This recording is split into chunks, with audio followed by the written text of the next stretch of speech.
Sir నమస్కారం sir. నమస్తే అండి. సార్ రామ్ చరణ్ గారి 'పెద్ది' సినిమా రిలీజ్ అయింది. మంచి కలెక్షన్స్ అయితే రాబట్టింది. వాళ్ళు సక్సెస్ సెలబ్రేషన్స్ కూడా చాలా చోట్ల చేయడం చూసాం. రీసెంట్‌గా కూడా మొన్న సక్సెస్ సెలబ్రేషన్స్‌లో చిరంజీవి గారు మాట్లాడుతూ అంటే ఈ సినిమాకి రామ్ చరణ్ గారికి నేషనల్ అవార్డ్ ఎక్స్‌పెక్ట్ చేసే విధంగానే ఆయన కామెంట్స్ అయితే ఉన్నాయి. గతంలో రంగస్థలంలో మిస్ అయిపోయింది. మరి ఈ సినిమాకి అంటే ఆయనైతే ఎక్స్‌పెక్ట్ చేస్తున్నారు రామ్ చరణ్ గారికి రావాలని చెప్పేసి. వచ్చే పరిస్థితి కనిపిస్తుందా? రాకపోయినా పర్లేదు, వచ్చినా పర్లేదు, అది రావాలని అందరూ కోరుకుంటున్నారు. అది చాలు, నేషనల్ అవార్డు రావడానికి 100 దారులున్నాయి అన్నట్టుగా కూడా ఆయన కామెంట్స్ అయితే చేశారు.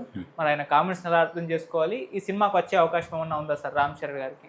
అంటే బయట ఆయన మాట్లాడిన మాటలకి బయట నడుస్తున్నటువంటి వ్యాఖ్యానాలు ఏంటంటే అవార్డు తెచ్చుకోవడానికి 100 మార్గాలు ఉన్నాయి అంటే పుష్పకి జాతీయ పురస్కారం ఒక తెలుగు హీరోకి దక్కింది, అల్లు అర్జున్కి. ఇప్పుడు పెద్దితో రామ్ చరణ్కి వచ్చినా కానీ ఆయన సెకండ్ అవుతాడు. తెలుగు సినిమా నటుల్లో, తెలుగు సినిమా హీరోల్లో మొదటిసారి జాతీయ పురస్కారం పొందిన నటుడు అనే కేటగిరీలో అల్లు అర్జునే ఉంటాడు, చరిత్రలో నిలబడిపోయే పరిస్థితి. అలా కాకుండా రామ్ చరణ్కి అలాంటి క్రెడిట్ దక్కాలంటే ఏదో మొదటిది కావాలి. కాబట్టి చిరంజీవి గారు ఈ అవార్డు వచ్చినా రాకపోయినా పర్లేదు అన్నారు అనేది కూడా ఒక అభిప్రాయంగా చలామణి అవుతోంది బయట. ఆయన జనరల్గా మాట్లాడి ఉండొచ్చు కూడా, టార్గెటెడ్గా అయి ఉండకపోవచ్చు, కానీ టార్గెటెడ్గానే ప్రపంచం తీసుకుంది. అలా తీసుకున్నప్పుడు ఇంకేదో ఆశిస్తున్నాడు ఆయన. ఒకవేళ అదే నిజమైతే ఆయన రామ్ చరణ్కి నెంబర్ 1 అనిపించుకోవడానికి ఇంకేదో ఎక్స్పెక్ట్ చేస్తూ ఉండుండొచ్చు. అది ఏదైనా కావచ్చు. ఇప్పుడు ఆస్కార్ అవార్డుకి వెళ్ళినటువంటి ఆస్కార్ అవార్డు గెలుచుకున్న మొదటి విన్నర్గా కీరవాణి గారు, చంద్రబోస్ గారే చరిత్రలో నిలబడతారు. ఆ తర్వాత ఎవరు కొట్టినా కానీ ఆ తర్వాతగానే వస్తుంది. సో ఇప్పుడు ఇంకేదో కోరుకుంటున్నాడు ఆయన. ఆ కోరుకుంటున్నది ఏదో ప్రయత్నం చేసుకుంటే అవుతుంది అని కూడా చెప్పాడు. చెప్పి అంత కష్టపడక్కర్లేదు, ఇది ప్రజలందరూ కోరుకున్నారు కాబట్టి పబ్లిక్ నుంచి అవార్డు వచ్చినట్టుగానే భావిస్తున్నాను నేను అని కంక్లూడ్ చేశాడు విషయాన్ని. అలా నిజానికి అది లోకల్ మార్కెట్లో బాగా పెర్ఫామ్ చేసింది, కానీ సినిమా వాళ్ళు ఎక్స్పెక్ట్ చేసిన విధంగా పాన్ ఇండియా మార్కెట్లో దాని ప్రజెన్స్ ఏవి గొప్పగా లేదు. ఒకవేళ ఉండుంటే 1000 కోట్ల క్లబ్లోకి వెళ్ళాల్సిన సినిమా అది వెళ్ళలేదు. అది 400 చిల్లర దగ్గర ఉంది. ఇప్పుడు మ్యాక్సిమం ఎంత చేసినా కానీ 450-500 మధ్య ఎక్కడో ఆగుతుంది. 500 అనేది కూడా దేవరకి ఉంది, వాళ్ళు పోస్టర్ వేశారు అప్పుడు. సో అక్కడికి చేరుతుంది. అంటే తెలుగు మార్కెట్లో ప్రభావవంతమైన ప్రజెన్స్ చూపిస్తే 500 కోట్లు. దేవరా అనేది పాన్ ఇండియా సినిమా కాబట్టి అది ఇక్కడ రికార్డుల్లోకి జమ చేయకపోవడం వలన ఇది మనశంకర వరప్రసాద్ గారు లోకల్ మార్కెట్లో బిగ్గెస్ట్ కలెక్ట్ చేసిన సినిమాగా నిలబడింది. 370కో ఏమో వెళ్ళారు. ఇది 400 దాటింది. కాబట్టి లోకల్ మార్కెట్లో స్ట్రాంగ్ సినిమా ఇదే అనేది చెప్తున్నారు. ఈవెన్ పుష్ప 2 ఇవన్నీ కూడా పాన్ ఇండియా సినిమాలు కాబట్టి నిజానికి ఈ సినిమా కూడా పాన్ ఇండియా సినిమా అనే చెప్పారు. సో దీన్ని మనశంకర వరప్రసాద్ గారితో పోల్చడం కుదరదు. కాకపోతే వేదిక మీద వాళ్ళు పోల్చుకుని ఆనందపడ్డారు, సభాష్ అన్నారు, భుజాలు చరుచుకున్నారు, అయిపోయింది ప్రోగ్రాం. ఆ సినిమా అక్కడ వరకే నడిచింది. బియాండ్ దట్ వెళ్ళాలి. ఇప్పుడు ఆ బాధ్యతని సుకుమార్ మీద పెట్టారు. సుకుమార్ చేయబోతున్నటువంటి రామ్ చరణ్ 17వ సినిమా, దాంతో గ్లోబల్ మార్కెట్కి వెళ్ళాలి. ఇప్పుడు ఒక కొత్త టార్గెట్ పెట్టబోతున్నాడు ఆయన. పుష్ప 2తో వీళ్ళు 1800 కోట్లు అని ఒక మైల్ స్టోన్ సెట్ చేశారు. ఇప్పుడు రేపు వారణాసితో ఆయన ఒక కొత్త మైల్ స్టోన్ పెట్టబోతున్నాడు. అంటే ప్రపంచ భాషల్లోకి సినిమాని తీసుకెళ్ళి ఈ 1800 కోట్లు దాటించి సినిమాని ఆయన 2500 కోట్లు 4000 కోట్లు సెట్ చేస్తే దాన్ని కొట్టడం టార్గెట్ అయిపోతే అప్పుడు ఈ సినిమాని కూడా గ్లోబల్ మార్కెట్కి అపీలింగ్గా తీయాలి. గ్లోబల్ మార్కెట్ని టార్గెట్ చేసే సినిమా అంటే ఎంత టైం తీసుకుంటారో చూడాలి. అందుకని ఆ కష్టం సుకుమార్ మీద పెట్టారు ప్రస్తుతం. సుకుమార్ యాక్చువల్గా ఈ సినిమా రిలీజ్ అయిన 1 వీక్ లోపే ఉమ్, ఆ సినిమా మొదలు పెట్టాలి అని అనుకున్నాడు. ఉమ్, ఆయన అనుకున్న కథతో ఆయన సిద్ధంగానే ఉన్నాడు. కానీ ఈ కొత్త టార్గెట్లు సెట్ అవడంతో ఏదో చిన్న డైలమా మొదలైనట్టుంది. స్క్రిప్ట్లో చేంజెస్ ఏదో మొదలైంది. ఉమ్, అందుకని కొంచెం టైం తీసుకుంటున్నాడు ఆయన. ఇప్పుడు టైం తీసుకుని మొదలు పెడతాడు. దాన్ని ఎంత టైంలో ఫినిష్ చేస్తాడో తెలీదు. కానీ టార్గెట్ బిగ్ అవుతుంది.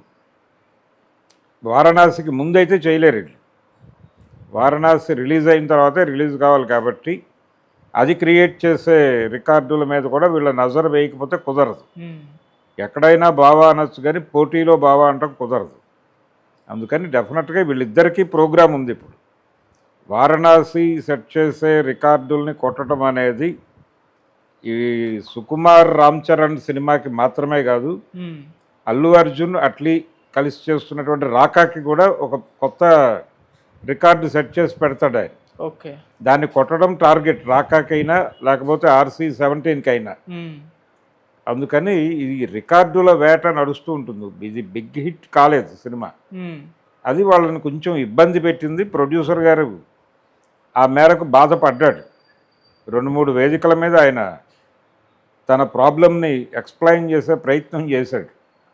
కాకపోతే చిరంజీవి గారు ఎమోషనల్గా పర్లేదు ఈ మేరకు నడిచినా చాలు అంటే, ఇంతకుముందు వచ్చిన గేమ్ చేంజరు ఆచార్యాలతో పోలిస్తే ఇది బెటర్ సినిమా.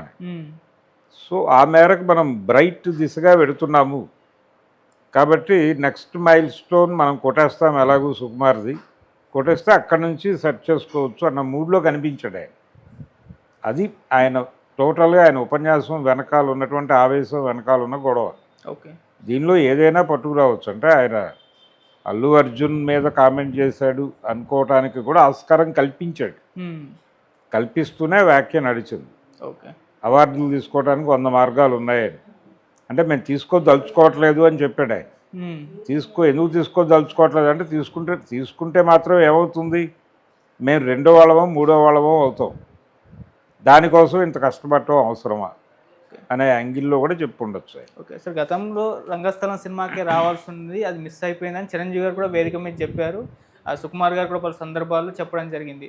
సో అంతకుముందు చిరంజీవి గారికి కూడా ఆపద్ బాంధవుడు టైంలో మిస్ అయిపోయిందని ఒక న్యూస్ వచ్చింది సార్. అంటే ఇద్దరు కూడా ఈ విధంగా నేషనల్ అవార్డు మిస్ అయిపోయారు అనేది ఒక చర్చ జరుగుతుంది సార్. దానికి సంబంధించి అప్పుడు ఏం జరిగింది, మీరేం చెప్తారు? అంటే రంగస్థలం టైంలో సినిమాని పుష్ చేయాల్సిన అవసరం అయితే ఉంటుంది.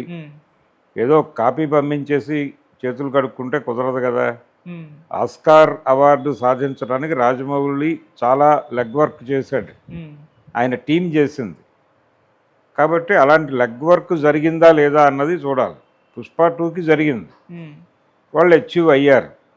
సో మీరు కూడా అలాంటి లైజానింగ్ ప్రోగ్రామ్ ఒకటి పెట్టుకోవాలి. పెట్టుకొని నెమ్మదిగా అక్కడ ఓట్లు వస్తే ఓట్లను ఇన్ఫ్లుయెన్స్ చేయాల్సి ఉంటుంది. ఏదో ఒకటి చేసి ఆ సినిమాకి సంబంధించినటువంటి ఒక మూడ్ క్రియేట్ చేయాలి మీరు అక్కడ. ఆ కమిటీలో మూడ్ క్రియేట్ చేయగలిగితే పని అవుతుంది. ఆ కసరత్తు చేయకుండా నాకు కావాలి అని కోరుకోవడం తప్పు. ఓకే. పాత రోజుల్లో నంది అవార్డులకు కూడా కసరత్తు ఉండేది. ఆ కసరత్తు చేసిన వాడికి వచ్చేది.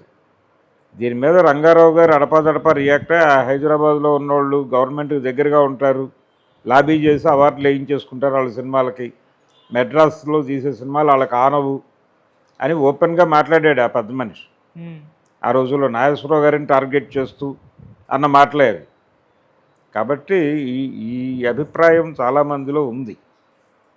ఇలాంటి అంటే పర్టికులర్గా లాబీయింగ్కి సంబంధించి ఇలా అవార్డులు లాబీయింగు ఇవి నడుస్తాయి.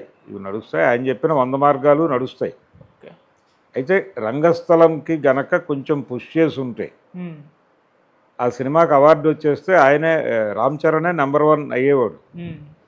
కాబట్టి అల్లు అర్జున్కి వచ్చిందనే పెయిన్ ఉండేది కాదు వీళ్ళకి. ఆయన నెంబర్ 2 అయ్యి ఉండేవాడేమో. ఇద్దరికి నేనే అవార్డులు ఇప్పించానని ఆయన ఆనందపడేవాడు సుకుమార్. కానీ అలా జరగల. ఆ టైంలో ప్రాపర్ శ్రద్ధ పెట్టలే వీళ్ళు. బహుశా పుష్ప 2కి ఆ ప్రయత్నం చేయడానికి కూడా RRR ఇన్స్పిరేషన్ అయి ఉండొచ్చు.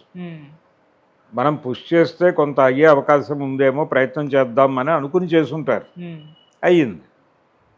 అప్పుడు ఆ జ్ఞానం లేదు. అందుకని అప్పటి పరిస్థితులు అప్పటి జ్ఞానం ప్రకారమే అప్పటి వాతావరణాన్ని చూడాలి. కాకపోతే చిరంజీవి గారు ఎమోషనలైజ్ అయ్యి ఏవేవో మాట్లాడాడు. ఆ మాట్లాడే క్రమంలో రంగస్థలం మరి ఇంత జ్ఞానం ఉన్నవారు ఆ రోజున ఆయనే చెప్పి పుష్ చేయొచ్చు కదా. పొలిటికల్గా ఇంకొంచెం బ్రైట్ ఏరియాలో ఉన్నాడు అప్పుడు ఆయన. అప్పుడు ఆయన మాటకి కొంత విలువ ఉంది ఢిల్లీలో.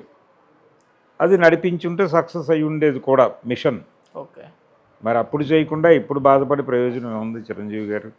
Okay sir. సో చివరిగా ఇంకొకటి, చిరంజీవి గారు ఒక ట్వీట్ చేయడం జరిగింది రామ్ చరణ్ గారికి సంబంధించి. అందులో మోదీ గారిని ఒక ఈవెంట్లో కలిసినప్పుడు రామ్ చరణ్ గారు మోదీ గారు ఇలా న్యూ ఏజ్ మెగాస్టార్గా ఒక బిరుదు ఇచ్చారని చెప్పేసి చిరంజీవి గారు ఆయన ట్వీట్లో మెన్షన్ చేయడం జరిగింది. సో ఇక మీదట ఆయన ప్రతి సినిమాకి ముందు ఈ ట్యాగ్తో వెళ్తారా? ఈ ట్యాగ్ ఇవ్వడం పైన న్యూ ఏజ్ మెగాస్టార్గా చిరంజీవి గారు తర్వాత ఇప్పుడు రామ్ చరణ్ గారు ట్యాగ్ని మీరు ఎలా చూస్తారు? ఇక మీదట అన్ని సినిమాలకు అదే ఉంటుంది. న్యూ ఏజ్ మెగాస్టార్ అనే వేస్తారు.